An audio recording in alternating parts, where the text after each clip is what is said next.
Hello students, today we are going to start lesson 3rd named the aged mother.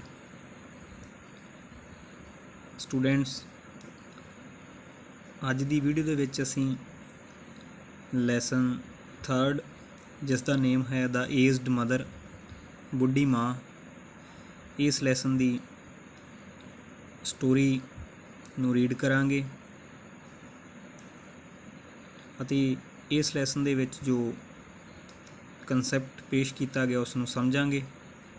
First of all we will pronounce and do the meaning of these words. First word is despotic. It means autocratic, nirankush. Suggestive. It means indicative, sanketak. Failing, weak point, kamjori. Next word is prompted. It means cause to happen, uksaya. Barbarous, it means brutal or cruel, jalmana. Abandoning, it means disown, leave. Tyagna. Next word is widowed. It means lose one's spouse through death. Vidva. Humble, it means respectful, nimar, reckless, careless, ਲਾਪਰਵਾਹ ਜਾਂ ਬੇਪਰਵਾਹ। snapped, ਤੋੜਿਆ। broken, ਤੋੜਿਆ ਜਾਂ ਕੱਟਿਆ। hastened, it means move hurriedly, ਜਲਦੀ ਵਿੱਚ। Next word is blaze. It means fire, ag. Abolished, it means put an end to, put an end to. Khatam kita. Next word is frailty. It means weakness, kamjori ਜਾਂ ਦੁਰਬਲਤਾ।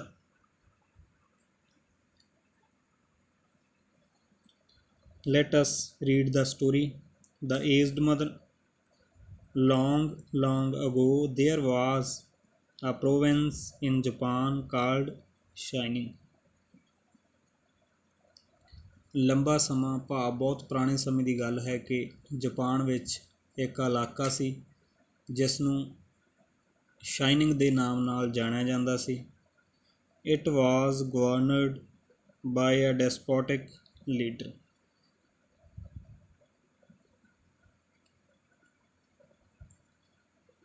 ਇਸ ਇਲਾਕੇ 'ਤੇ ਇੱਕ ਤਾਨਾਸ਼ਾਹੀ ਰਾਜੇ ਦੁਆਰਾ ਸ਼ਾਸਨ ਕੀਤਾ ਜਾਂਦਾ ਸੀ। He was a good warrior, but he had a great dislike for anything suggestive of failing health and strength.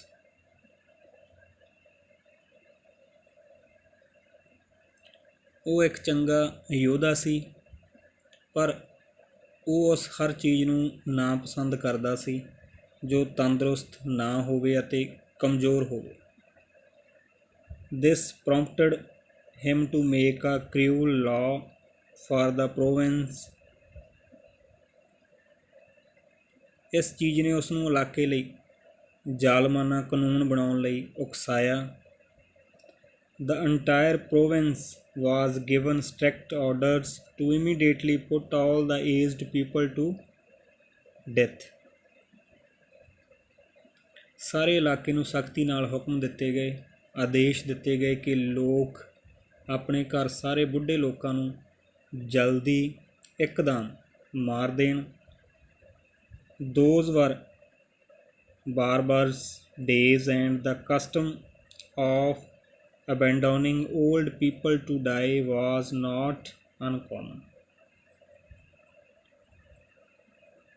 ਉਹ ਬਹੁਤ ਹੀ ਅਤਿਆਚਾਰ ਵਾਲੇ ਦਿਨ ਸਨ, ਭਾਵ ਉਹਨਾਂ ਅਤਿਆਚਾਰ ਵਾਲੇ ਦਿਨਾਂ ਵਿੱਚ ਆਪਣੇ ਬਜ਼ੁਰਗਾਂ ਨੂੰ ਮੌਤ ਲਈ ਛੱਡ ਦੇਣਾ ਕੋਈ ਖਾਸ ਗੱਲ ਨਹੀਂ ਸੀ, ਭਾਵ ਕਿ ਇੱਕ ਆਮ ਜਿਹੀ ਗੱਲ ਸੀ। In the same province lived a poor farmer and his aged widowed mother at the foot of the mountain. ਉਸੇ ਹੀ ਇਲਾਕੇ ਵਿੱਚ ਇੱਕ ਗਰੀਬ ਕਿਸਾਨ ਅਤੇ ਉਸ ਦੀ ਵਿਧਵਾ ਮਾਂ ਪਹਾੜੀ ਦੇ ਹੇਠਾਂ ਰਹਿੰਦੇ ਸਨ। They owned a bit of land which supplied them with food. ਉਹਨਾਂ ਕੋਲ ਬਹੁਤ ਥੋੜ੍ਹੀ ਜਿਹੀ ਜ਼ਮੀਨ ਸੀ ਜੋ ਉਹਨਾਂ ਨੂੰ ਭੋਜਨ ਮੁਹੱਈਆ ਕਰਵਾਉਂਦੀ ਸੀ। They were humble, peaceful and happy. ਉਹ ਨਿਮਰ, ਸ਼ਾਂਤਮਈ ਅਤੇ ਖੁਸ਼ ਸਨ। The poor farmer loved his aged mother and dealt with her very tenderly. ਗਰੀਬ ਕਿਸਾਨ ਆਪਣੀ ਬੁੱਢੀ ਮਾਂ ਨੂੰ ਬਹੁਤ ਪਿਆਰ ਕਰਦਾ ਸੀ ਅਤੇ ਉਸ ਨਾਲ ਬਹੁਤ ਹੀ ਕੋਮਲਤਾ ਨਾਲ ਵਿਵਹਾਰ ਕਰਦਾ ਸੀ, ਭਾਵ ਬਹੁਤ ਹੀ ਕੋਮਲਤਾ ਨਾਲ ਪੇਸ਼ ਆਉਂਦਾ ਸੀ। The order by the despot filled his heart with sorrow. ਨਿਰੰਕੁਸ਼ ਤਾਨਾਸ਼ਾਹ ਦਾ ਇਹ ਹੁਕਮ ਆਦੇਸ਼ ਸੁਣ ਕੇ ਉਸ ਦਾ ਦਿਲ ਦੁੱਖ ਨਾਲ ਭਰ ਗਿਆ। Other people did not think twice about obeying the order of the governor, but this farmer was very unhappy.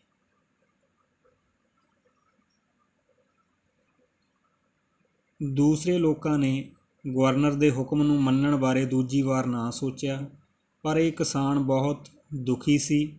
However, he had to obey the order, so the farmer prepared for what at that time was considered the kindest way of death. ਭਾਵੇਂ ਉਸ ਨੂੰ ਹੁਕਮ ਮੰਨਣਾ ਪੈਣਾ ਸੀ, ਭਾਵ ਕਿ ਰਾਜੇ ਦਾ ਜੋ ਹੁਕਮ ਸੀ ਉਸ ਨੂੰ ਮੰਨਣਾ ਪੈਣਾ ਸੀ, ਇਸ ਲਈ ਕਿਸਾਨ ਵੀ ਆਪਣੀ ਮਾਂ ਨੂੰ ਮੌਤ ਦੇਣ ਲਈ ਤਿਆਰ ਹੋ ਗਿਆ। ਪਰ ਉਹ ਆਪਣੀ ਮਾਂ ਨੂੰ ਮਾਰਨ ਲਈ ਅਜਿਹਾ ਤਰੀਕਾ ਵਰਤਣਾ ਚਾਹੁੰਦਾ ਸੀ ਜੋ ਦਿਆਲਤਾ ਵਾਲਾ ਹੋਵੇ, ਭਾਵ ਜੋ ਉਸ ਦੀ ਮਾਂ ਪ੍ਰਤੀ ਦਇਆਪੂਰਨ ਹੋਵੇ। Just at sunset, when his day's work ended, he took some unwhitened rice which was main food for the poor and cooked it, dried it and tied it in a cloth which he swung in a bundle around his neck along with the pot filled with cool water. ਸੂਰਜ ਦੇ ਛਿਪਣ ਸਮੇਂ ਜਦ ਉਸ ਦੇ ਦਿਨ ਦੇ ਕੰਮ ਖਤਮ ਹੋ ਗਏ, ਉਸਨੇ ਬਿਨਾਂ ਪੋਲਿਸ਼ ਕੀਤੇ ਹੋਏ ਚੌਲ ਲਏ ਜੋ ਉਸ ਦੀ ਮਾਂ ਦਾ ਮੁੱਖ ਭੋਜਨ ਸੀ ਅਤੇ ਇਸ ਨੂੰ ਪਕਾ ਲਿਆ, ਇਸ ਨੂੰ ਸੁਕਾ ਲਿਆ ਅਤੇ ਇੱਕ ਕੱਪੜੇ ਵਿੱਚ ਬੰਨ੍ਹ ਲਿਆ ਅਤੇ ਇਸ ਨੂੰ ਬੰਨ੍ਹ ਕੇ ਸਮੇਤ ਇੱਕ ਠੰਡੇ ਪਾਣੀ ਦੇ ਭਰੇ ਹੋਏ ਬਰਤਨ ਨਾਲ ਧੌਣ ਦੇ ਦੁਆਲੇ ਲਟਕਾ ਲਿਆ। Then he lifted his helpless old mother on his back and started on his painful journey up the mountain. ਫਿਰ ਉਸਨੇ ਆਪਣੀ ਬੇਸਹਾਰਾ ਮਾਂ ਨੂੰ ਆਪਣੀ ਪਿੱਠ 'ਤੇ ਚੁੱਕ ਲਿਆ ਅਤੇ ਪਹਾੜੀ ਉੱਪਰ ਜਾਣ ਲਈ ਦੁਖਦਾਈ ਯਾਤਰਾ ਸ਼ੁਰੂ ਕਰ ਦਿੱਤੀ। The road was long and steep. ਸੜਕ ਲੰਬੀ ਸੀ ਅਤੇ ਖੜੀ ਸੀ, ਭਾਵ ਉਸ ਦੀ ਢਲਾਣ ਜ਼ਿਆਦਾ ਸੀ। The narrow road was crossed and recrossed by many paths made by the hunters and woodcutters. ਉਸ ਤੰਗ ਸੜਕ ਨੂੰ ਕਈ ਹੋਰ ਰਸਤੇ ਕੱਟਦੇ ਸਨ ਜੋ ਸ਼ਿਕਾਰੀਆਂ ਅਤੇ ਲੱਕੜਹਾਰਿਆਂ ਦੁਆਰਾ, ਭਾਵ ਲੱਕੜਾਂ ਕੱਟਣ ਵਾਲਿਆਂ ਦੁਆਰਾ ਬਣਾਏ ਗਏ ਸਨ। At some places they got lost and confused, but he did not think about it.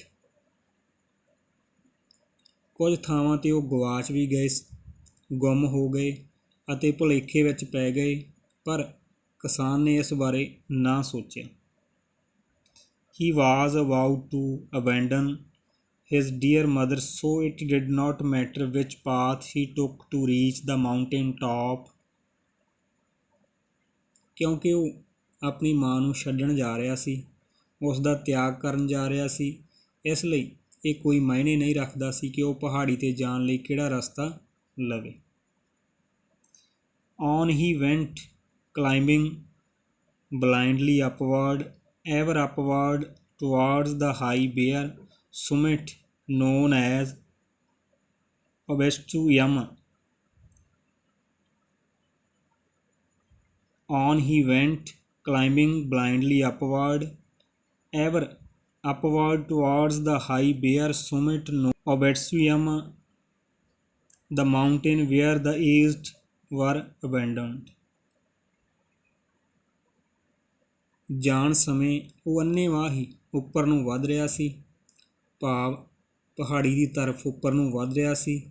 ਬਸ ਉਹ ਪਰਬਤ ਦੀ ਸਭ ਤੋਂ ਉੱਚੀ ਚੋਟੀ 'ਤੇ ਪਹੁੰਚਣਾ ਚਾਹੁੰਦਾ ਸੀ, ਜਿਸ ਨੂੰ ਓਬੇਟਸੂਯਾਮਾ ਕਿਹਾ ਜਾਂਦਾ ਸੀ, ਜਿੱਥੇ ਉਸਨੇ ਬੁੱਢੀ ਮਾਂ ਦਾ ਤਿਆਗ ਕਰਨਾ ਸੀ, ਭਾਵ ਉਸ ਨੂੰ ਛੱਡਣਾ ਸੀ।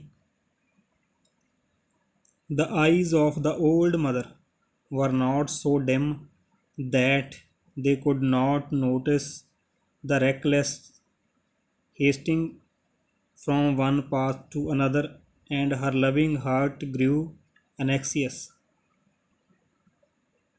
ਉਸ ਬੁੱਢੀ ਮਾਂ ਦੀਆਂ ਅੱਖਾਂ ਇੰਨੀਆਂ ਵੀ ਧੁੰਦਲੀਆਂ ਨਹੀਂ ਸਨ ਕਿ ਉਹ ਆਪਣੇ ਪੁੱਤਰ ਦੀ ਇੱਕ ਰਾਹ ਤੋਂ ਦੂਜੇ ਰਾਹ ਰਸਤੇ ਕੀਤੀ ਜਾਂਦੀ ਲਾਪਰਵਾਹੀ ਜਲਦਬਾਜ਼ੀ ਨਾ ਦੇਖ ਸਕੇ, ਅਤੇ ਉਸ ਦਾ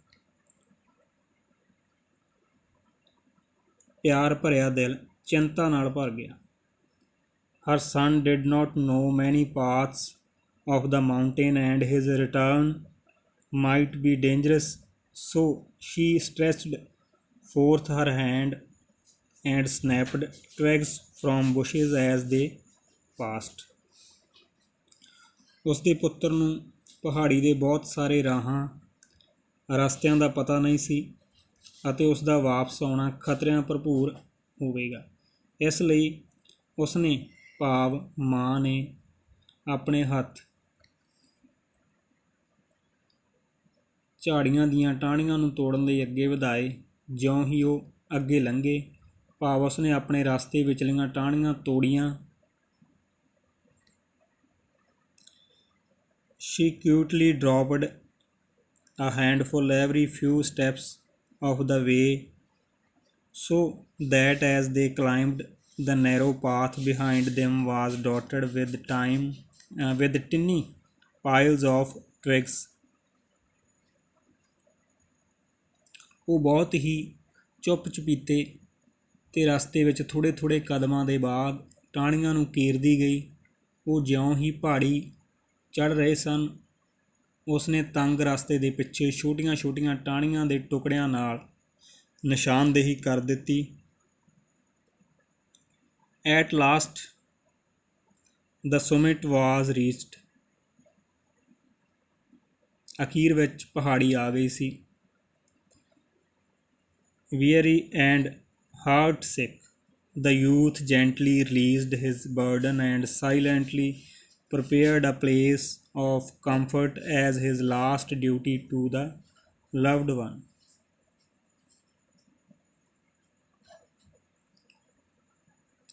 ਥੱਕੇ ਹੋਏ ਅਤੇ ਉਦਾਸ ਜਵਾਨ ਨੇ, ਭਾਵ ਕਿਸਾਨ ਨੇ, ਆਪਣੀ ਬੁੱਢੀ ਮਾਂ ਦਾ ਭਾਰ ਬੋਝ ਆਰਾਮ ਨਾਲ ਆਪਣੇ ਤੋਂ ਅਲੱਗ ਕੀਤਾ ਅਤੇ ਚੁੱਪ-ਚੁਪੀਤੇ ਆਰਾਮ ਵਾਲੀ ਥਾਂ ਤਿਆਰ ਕੀਤੀ, ਜਿਸ ਤਰ੍ਹਾਂ ਕਿ ਇਹ ਉਸ ਦਾ ਆਪਣੀ ਮਾਂ ਪ੍ਰਤੀ ਆਖਰੀ ਫਰਜ਼ ਸੀ।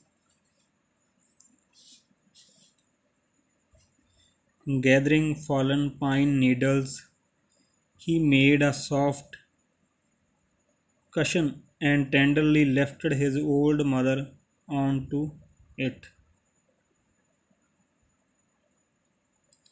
ਉਸਨੇ ਡਿੱਗੇ ਹੋਏ ਦੇਵਦਾਰ ਦੇ ਦਰਖਤ ਦੇ ਪੱਤੇ ਇਕੱਠੇ ਕੀਤੇ, ਉਸਨੇ ਉਹਨਾਂ ਦਾ ਇੱਕ ਮੁਲਾਇਮ ਸਰਹਾਣਾ ਬਣਾਇਆ ਅਤੇ ਉਸਨੇ ਆਪਣੀ ਮਾਂ ਨੂੰ ਬੜੇ ਹੀ ਆਰਾਮ ਨਾਲ ਚੁੱਕ ਕੇ ਉਸ ਉੱਪਰ ਬਿਠਾ ਦਿੱਤਾ। He wrapped her padded coat more closely about her stooping shoulders, and with tearful eyes and an aching heart, he bade farewell to his mother.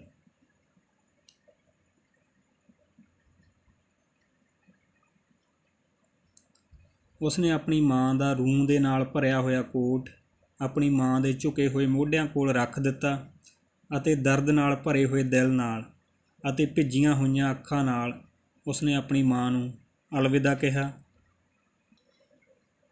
Students,